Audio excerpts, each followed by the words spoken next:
Welcome guys, MP nursing channel में आपका बहुत बहुत स्वागत है। सब्सक्राइब कीजिए एमपी नर्सिंग चैनल को और पाइए मध्य प्रदेश के जितने भी प्री एग्जाम है लाइक GNTST, PNST और यहाँ तक कि NMTST, PVFT, PAT बहुत सारे एग्जाम होते हैं मध्य प्रदेश में, उनकी जानकारी आपको इसी चैनल पर अवेलेबल हो जाएगी। ठीक है। सो गाइज, फिलहाल इस वीडियो में डिस्कस करने वाले हैं आपके जो प्री एग्जाम है उनके लिए जो प्रिपरेशन होती है ना, जैसे कि इनसे रिलेटेड क्वेश्चन वहाँ पर पूछे जाते हैं। ठीक है।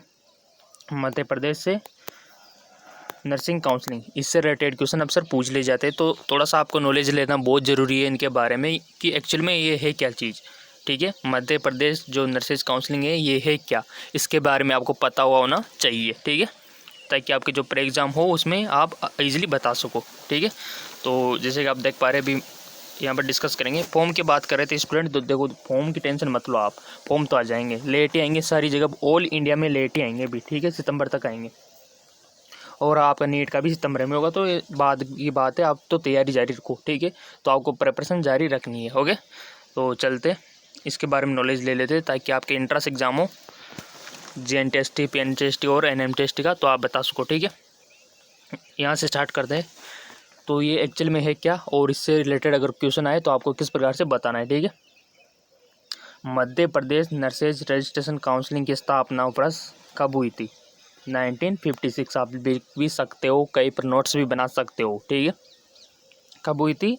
1956, याद रह जाएगा। पूर्व में काउंसिल का नाम क्या था? महाकौशल नर्सेज रजिस्ट्रेशन काउंसलिंग था। अब इसका पूर्व का नाम क्या था? महाकौशल नर्सेज रजिस्ट्रेशन काउंसलिंग था। ठीक है, जिसमें वर्ष 2005 तक मध्य प्रदेश एवं छत्तीसगढ़ सहित सम्मिलित थे। ठीक है, इसके पश्चात दिनांक 18 मई 2012 से राज्य शासक द्वारा, ध्यान देने योग्य वाली बात है, राज्य शासक द्वारा काउंसिल का नाम परिवर्तित कर मध्य Pradesh nurses registration counselling Bhopal रख दिया गया। ठीक है, 18/5/2012 से। ठीक है, क्या रख दिया गया? Madhya Pradesh nurses registration counselling Bhopal. Clear? तो ये कुछ बेसिक अंडरलाइन जो मैं कर रहा हूँ, ये बहुत इंपॉर्टेंट चीज़ें, ये आपको पता होनी चाहिए। ठीक है, यही अक्सर आपसे पूछी जा सकती है। ठीक है, चलते थोड़ा सा आगे।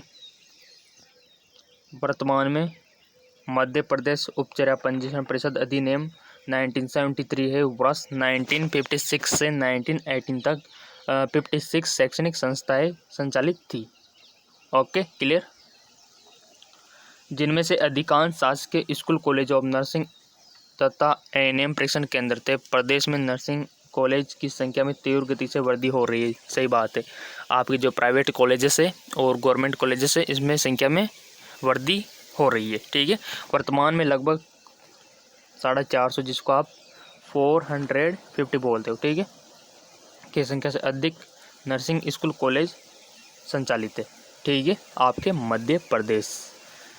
ठीक है ना, तो सब्सक्राइब कर लीजिए चैनल को और इसी प्रकार की जानकारी मिलती रहे, ताकि आपको आगे लिखा हुआ है काउंसलिंग का संचालन, इसका संचालन कौन करता है, कैसे होता है, इसके बारे में भी आपको पता हुआ होना चाहिए अगर आप इस फील्ड में जाना चाहते हैं तो। ठीक है, भारत सरकार स्वास्थ्य एवं परिवार कल्याण विभाग मंत्रालय, भारतीय उपचार्य परिषद, नई दिल्ली। ठीक है, मध्य प्रदेश शासक चिकित्सा विभाग मंत्रालय तथा Madhya Pradesh nursing registration counselling के साधारण सभा में पारित निर्णय द्वारा होता है। काउंसलिंग से मध्य प्रदेश जो प्रसविका, सहायिका, जो उपचारिका, प्रसविका स्वास्थ्य परिषद रजिस्ट्रेशन अधिनियम 1972, ठीक है, इसमें इंक्लूड किया हुआ है। आराम से देखेंगे अपन इसको। ये जो सन है यहाँ पर और जो डेट है और जो नाम रखा गया है, ये चीज़ आपको पता होना चाहिए। अक्सर पूछ ली जाती है आपके नर्सिंग एंट्रेंस एग्ज़ाम में, प्री एग्ज़ाम में, और प्री एग्ज़ाम लेट ही होंगे, आप बिल्कुल भी टेंशन ना लो उसकी, क्योंकि कॉलेज की सीटें खाली थोड़ी छोड़नी है उनको। चलते आगे। 46 की धारा 24 और 33, ये कुछ कानून यहाँ पर दिए हुए जो कि आपको याद होनी चाहिए धारा है। ठीक है, मध्य प्रदेश नर्सिंग जो काउंसलिंग 2018 बनाया गया, इसके दिनांक 23 सितंबर 2019 में संशोधन प्रभावशाली है। चलते आगे। उद्देश्य क्या रहा होगा इसका? मध्य प्रदेश में संचालित नर्सिंग कॉलेज, स्कूल में मध्य प्रदेश नर्सिंग शिक्षण संस्था मान्यता 2018 बनाया गया। इसमें दिनांक 23 सितंबर 2019 में संशोधन अनुसार मान्यता प्रदान करना। भारतीय उपचार्य परिषद नई दिल्ली के मापदंडानुसार, इसमें आगे लिखा हुआ है, लागू करना तथा भारतीय उपचार परिषद के नियमों का पालन करते हुए नर्सिंग सेवा की गुणवत्ता बरकरार रखना। ठीक है, इनको सारे नियमों का पालन करना होता है और सारे नियम को फॉलो करने होते हैं। ठीक है, और इधर आप देख सकते हो इसके कार्य भी पूछा जा सकता है। तो मध्य प्रदेश में संचालित नर्सिंग स्कूल कॉलेजों का प्रत्येक वर्ष क्या करना, वैधानिक एवं नवीनीकरण, हर साल नवीनीकरण करना भी इसकी जिम्मेदारी है। ठीक है ना, मध्य प्रदेश नर्सिंग काउंसिलिंग की। तो इस साल 2020 भी नवीनीकरण करना इन्हीं की ही जिम्मेदारी है। और सारी सूचना तो वैसे आपको मैं बता ही दूंगा, चैनल आपने सब्सक्राइब कर ही रखा है। ठीक है, तो पहला कार्य हो गया। अगर ये कार्य ऐसा नहीं करते तो गवर्नमेंट द्वारा इनको पनिशमेंट दी जाती है। ठीक है, तो ये भी आपके मध्य प्रदेश नर्सिंग काउंसिलिंग का कार्य है। ANM JNM अगला पढ़ रहा हूँ मैं, ये तो हो गया। दूसरा है ANM JNM LHV और पोस्ट बेसिक डिप्लोमा कोर्स, इसमें दिया हुआ है। बहुत अच्छी खबर है आपके लिए। ANM JNM और पोस्ट बेसिक डिप्लोमा कोर्स पाठ्यक्रम की परीक्षा है INC। ठीक है, के सिलेबस के अनुसार वर्ष में 2 बार अगस्त, सितंबर एवं जनवरी में आयोजित करना। देखो इनकी जिम्मेदारी बनती है अभी। ठीक है, सो इनकी तरफ से कोई भी अगर सूचना आती है तो चैनल पे मैं अपलोड कर ही दूंगा, आपको टेंशन लेने वाली बात ही नहीं है कि नहीं। आपको तो बस तैयारी जारी रखनी है। ओके, और ANM JNM BS नर्सिंग परीक्षण सफलतापूर्वक यानी कि ट्रेनिंग सफलतापूर्वक करने वाले छात्र छात्राओं का पंजीकरण प्रमाण पत्र ऑनलाइन प्रदान करना, यह भी इन्हीं की ही जिम्मेदारी है। ठीक है, बहुत सारी नॉलेज यहाँ पर आपको मिल रही है। लाइक कर सकते हो, सब्सक्राइब कर सकते हो।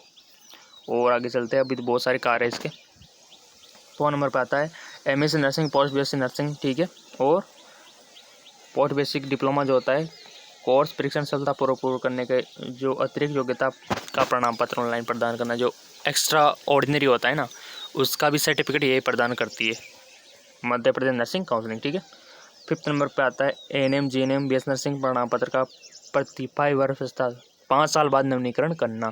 ठीक है, रिन्यू करना पड़ता है उसका, क्योंकि पुराना हो जाता है ना, तो उसका 5 ईयर आफ्टर 5 ईयर उसका रिन्यू करना होता है, जो कि यही करती है। ये भी इसी का काम है। ठीक है, अन्य राज्यों में पंजीकृत उम्मीदवारों को मध्य प्रदेश में कार्य करने के लिए माइग्रेन प्रदान करना, ये भी इसी का ही काम है।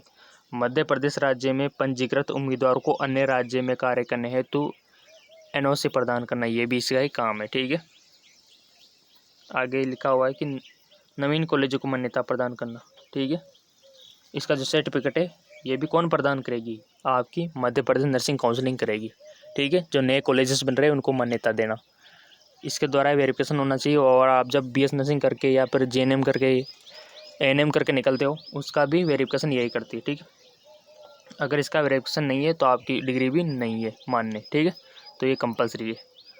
काउंसिल का प्रशासकीय नियुक्ति जो इसमें जो काउंसलिंग बोर्ड द्वारा किया जाना, सेमिनार वर्कशॉप आदि का आयोजन भी यही करवाती है। ठीक है, अब आप बोलेंगे सर एंट्रेंस एग्जाम का कौन करवाती है, हमारे प्री एग्ज़ाम तो हो नहीं रही है, इसका तो बताया नहीं, तो इसका भी बात कर लेते हैं कि इसको कौन कराता है। ठीक है, आप जो एंट्रेंस एग्ज़ाम में देखो, ऑल इंडिया की बात करें तो ऑल इंडिया में INC करवाती है, इंडियन नर्सिंग काउंसिलिंग। ये डिसाइड करते हैं कि एग्ज़ाम करवाना है या फिर नहीं करवाना। और आपके स्टेट की बात करें कि MP में क्या होगा, मध्य प्रदेश में, क्योंकि बहुत सारे स्टूडेंट कंफ्यूज है। आपके जो फॉर्म है वो आ जाते थे हमेशा जून में, बट आपकी जो साइड है PAB वहाँ पर भी शो नहीं हो रहा है। सो गाइज मैं आपको बता दूँ, अभी जो एंट्रेंस एग्ज़ाम है वो किसी के भी नहीं हो रहे, ऑल इंडिया में किसी के भी नहीं हुए, जिनके फॉर्म भर के उनके भी नहीं हुए।